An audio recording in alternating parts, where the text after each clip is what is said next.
விஜய் வந்து காவேரியும் குழந்தையும் விட்டுட்டு வந்து போயிட்டு படுத்து தூங்கிடுறாரு. திடீர்னு காலைல எழுந்துக்கிறாரு. ஐயோ! காவேரி எழுந்திருப்பாளா அப்படின்னு சொல்லிட்டு போய் பார்க்குறாரு. பார்த்தா காவேரியும் குட்டி பாப்பாவும் நல்லா கட்டி பிடிச்சி தூங்கிட்டு இருக்காங்க. விஜய்க்கு சந்தோஷம் தாங்க முடியல.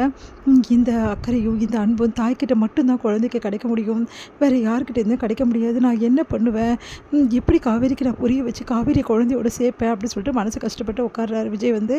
அப்போ தாத்தா வந்து என்னப்பா காவேரி எழுந்துட்டாளான்னொன்னே, 2 பேரும் தூங்கிட்டு இருக்காங்க தாத்தா, எனக்கு இதை பார்க்குறதுக்கு என்ன பண்ணுறதுனே தெரியல தாத்தா, காவேரி எப்போ தாத்தா புரிஞ்சுப்பா, எப்போ தாத்தா குழந்தையும் என்னை ஏற்றுப்பா அப்படின்னு சொல்லிட்டு மனசு கஷ்டப்படுறாரு. விஜய் கவலைப்படுறாதுப்பா, சீக்கிரமாகவே எல்லாம் அது நல்லது நடக்கும், இவ்வளோ தூரம் கடவுள் கொண்டு வந்திருக்காரு, இதுக்கப்புறம் கண்டிப்பாக கொண்டு வருவார். ஒரு விஷயம் மட்டும் எனக்கு நேற்று புரிஞ்சுது விஜய், குழந்தை தாய் பாசத்துக்காக ஏங்குறா, அந்த பாசம் காவேரி கிட்ட கிடைச்சோன்னா அவளுக்கு சந்தோஷம் தாங்க முடியல, அதுக்கு தானே தாத்தா நான் போராடுறேன் அப்படின்றாங்க. சரிப்பா காவேரி இப்போ என்ன தான் சொல்கிறா அப்படின்னோன்னா, காவேரிக்கு நான் போகிறது வர்றது ரொம்ப உரிமை எடுத்துக்கிறது மட்டும் பிடிக்கல தாத்தா, மற்றபடி குழந்தைகிட்ட இயல்பாக தான் பழகிறா அப்படின்னு சொன்னோன்னே, சரிப்பா இப்போ என்ன பண்ண போகிறேன்னொன்னே, இல்லை தாத்தா காவேரி கிட்ட கொஞ்சம் விலகி இருக்கிறது நல்லது நான் முடிவு பண்ணியிருக்கேன், இப்போ கூட சரி காவேரி கிட்ட ரொம்ப உரிமை எடுத்துக்க போகிறதில்ல, இல்லை விஜய் அவள் வேறு ஏதாவது முடிவு பார்த்துக்கலாம் தாத்தா, என்ன நடக்குதோ நடக்கட்டும் கடவுள் விட்ட வழி அப்படின்னு சொல்லிட்டு சொல்கிறாங்க. அப்போ காவேரி வெளியே வராங்க. காவேரி பார்த்துட்டு குழந்தை நல்லா தூங்கினாலாமா அப்படின்னு சொல்லிட்டு தாத்தா கேட்குறா. நல்லா தூங்கிட்டா தாத்தா அப்படின்னோடனே, மிஸ் நீ ஃப்ரெஷ் அப் ஆகிட்டு வாங்க காஃபி சாப்பிட்லான்னொன்னே, இல்லை சார் அது வந்து தெரியும் மிஸ் நீ கிளம்புவீங்கன்னு சொல்லிட்டு அதனால தான் காஃபி ரெடி பண்ண சொல்லியிருக்கேன், காஃபி சாப்பிட்டு நீங்கள் கிளம்புங்க அப்படின்னு சொல்லிட்டு காஃபி கொடுக்குறாரு. சரிங்க சார் நான் ஃப்ரெஷ் அப் ஆகிட்டேன் அப்படின்னு சொல்லிட்டு காஃபி குடிச்சிட்டு, சரி கிளம்பலாமா மிஸ் அப்படின்னா, கிளம்பலாம் சார் அப்படின்றாங்க.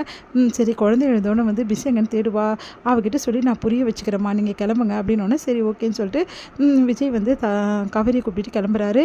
இங்கே வந்து வர வழியில் விஜய் எதுவுமே பேசாமல் அமைதியாக வராரு.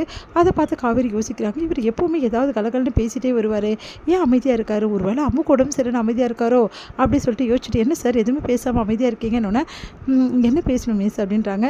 இல்லை சார் எப்போவுமே கலகலன்னு பேசுவீங்க அதான் கேட்டேன் அப்படின்னோடனே, நான் பேசினா தான் உங்களுக்கு பிடிக்காது மிஸ், நான் ஓவராக வந்து பேசுகிறதுன்னு சொல்லுவீங்க அப்படின்னோடனே உடனே அமைதியாகிடுறாங்க. அடுத்து வந்து கரெக்டாக வந்து அவங்களோட வீடு வந்துடுது. வீட்டில் விட்டுட்டு மிஸ் ஒரு நிமிஷம் அப்படின்னோடனே, சொல்லுங்கள் சார் அப்படின்றாங்க. இல்லை மிஸ் இப்போது நீங்கள் எங்கள் வீட்டில் வந்து தங்கினது, குழந்தைய பார்த்துக்கிட்டது, அதெல்லாம் வந்து நினச்சி நீங்கள் ஃபீல் பண்ணாதீங்க. ஏன் சார் நான் எதுவும் ஃபீல் பண்ணல சார். இல்லை மிஸ் நீங்கள் தப்பாக எதுவும் நினச்சக்கூடாது, நேற்று நைட்டு குழந்தை அடம் பிடிச்சா நீங்கள் தங்கினீங்க, அதுக்கப்புறம் இன்றைக்கி மார்னிங் எடுத்துருந்து விடுறேன். இப்போ நான் இப்போ வரைக்கும் சொல்கிறேன், உங்கள் மேலே அட்வான்டேஜ் எடுத்துக்கணுமோ இல்லை உங்களை கஷ்டப்படுத்துகிறோமோன்னு என்ன எனக்கு கிடையாது, இப்போ கூட சொல்கிறேன், இதெல்லாம் நான் சாக்க வச்சு உங்ககிட்ட அட்வான்டேஜ் எடுத்துக்க மாட்டேன் மிஸ், நீங்கள் பயப்பட வேண்டிய அவசியமே கிடையாது, பயம் ஏதாவது இருந்தால் தயவு செய்து விட்டுருங்க அப்படின்னு சொல்லிட்டு, சரிங்க மிஸ் நான் கிளம்புறேன் அப்படின்னு சொல்லிட்டு கிளம்புறாரு. அதெல்லாம் கேட்ட காவேரிக்கு ரொம்ப வருத்தமாக இருக்குது, அவர் மனசை நான் ரொம்ப காயப்படுத்திட்டணும், இந்த மாதிரி பேசுகிறாரு அப்படின்னு சொல்லிட்டு வருத்தப்பட்டு போகிறாங்க. உடனே சாரதா என்னடி இவ்வளோ சீக்கிரம் வந்துட்டேன் அப்படின்னு, என்னம்மா நீ நைட்டெல்லாம் நான் வரல இவ்வளோ சீக்கிரம் வந்துட்டியான்னு கேட்குறேன். இல்லடி புள்ள காலைல எழுந்து உனக்கு தேடும்ல, இப்போ நீ வந்துட்டீங்கன்னா எப்படி காவேரி, குழந்தைகிட்ட சொல்லிட்டு வந்திருக்கலாம்ல அப்படின்றாங்க. காவேரி முறைக்கிறாங்க. சரி கோவப்படாதடி, நான் வந்து ஒரு எதேச்சியாக தான் கேட்டேன், குழந்தை தேடுவாளன்னு கேட்டேன், நீ டைம் ஆகிடுச்சு நீ கிளம்பு அப்படின்றாங்க. சரின்னு சொல்லிட்டு காவேரி வந்து குளிக்க போகிறாங்க. அப்போ காவேரி வந்து விஜய் சொன்னது யோசனை பண்ணிகிட்டு இருக்காங்க. விஜய் வந்து இந்த மாதிரி அட்வான்டேஜ் நான் எடுத்துக்க மாட்டேன் அப்படின்னு விஜய் சொன்னது எல்லாத்தையும் யோசனை பண்ணிகிட்டே இருக்காங்க காவேரி. இங்கே வந்து குளிச்சுட்டு வந்து கிளம்புறாங்க. வந்தவொடனே வந்து குழந்தை வந்து பாவம் அவள் என்ன பண்ணான்னு தெரியல, எதுக்கு ஒரு ஃபோன் அடிப்போம்னு சொல்லிட்டு விஜய்க்கு ஃபோன் பண்ணி, சார் குழந்தை இப்போ எப்படி சார் இருக்கா அப்படின்னோடனே, இன்றைக்கி ஸ்கூலுக்குள்ள அழைச்சிட்டு வர வேணும் சார், அவளுக்கு தான் ஃபீவராக இருக்குல்ல அப்படின்றாங்க.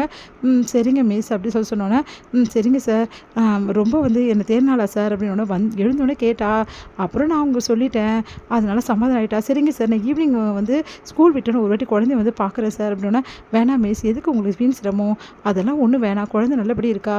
அப்புறம் இன்னொரு விஷயம் மிஸ், நீங்கள் இந்த மாதிரி குழந்தை அடிக்கடிக்கு வந்து பார்த்தீங்கன்னா அவளுக்கு ஏக்கம் அதிகமாகிடும், அதுக்கப்புறம் உங்களை வந்து இருக்க சொல்வா, அதுக்கப்புறம் உங்களுக்கு தானே கஷ்டம் மிஸ் அப்படின்னு சொல்லிட்டு சொல்கிறாரு. அது கேட்டுட்டு காவேரி வந்து அப்படியே யோசிக்கிறாங்க. நான் சொல்கிறது கரெக்டு தானே மிஸ், அதனால் நீங்கள் வர வேணாம் மிஸ், எதுவாக இருந்தாலும் நானே பார்த்துக்கிறேன், அவளை எப்படி சமாளிக்கணும்னு எனக்கு தெரியும், இவ்வளோ நாள் சமாளிச்சிட்டேன், இனிமேல் சமாளிக்க மாட்டேனா அப்படி சொல்லிட்டு விஜய் வந்து ஃபோனை வச்சிடறாரு. காவேரிக்கு வந்து ரொம்ப மனசு கஷ்டமாக இருக்குது, என்ன இப்படி சொல்கிறாரு அப்படின்னு சொல்லிட்டு யோசனையாகவே இருக்காங்க. என்னடி என்ன யோசிக்கிற அப்படின்னு சொல்லிட்டு சாரதா கேட்குறாங்க. குழந்தைக்கு ஃபோன் பண்ணி கேட்டியாடி நல்லா இருக்காமா குழந்தை அப்படின்னோடனே, எழுந்தோடனே என்ன தேடினாலாமா வேறு ஒன்றும் இல்லை அப்படின்னோடனே, நான் இங்கே தான் கிளம்பிட்டு இருக்கேன், போயிட்டு குழந்தைய பார்த்துட்டு வரணும், நான் கிளம்புறேடி அப்படின்னோடனே காவேரி வந்து சரிம்மா அப்படின்னு சொல்லிட்டு மனசு கஷ்டப்பட்டு அப்படி யோசனை போகிறாங்க.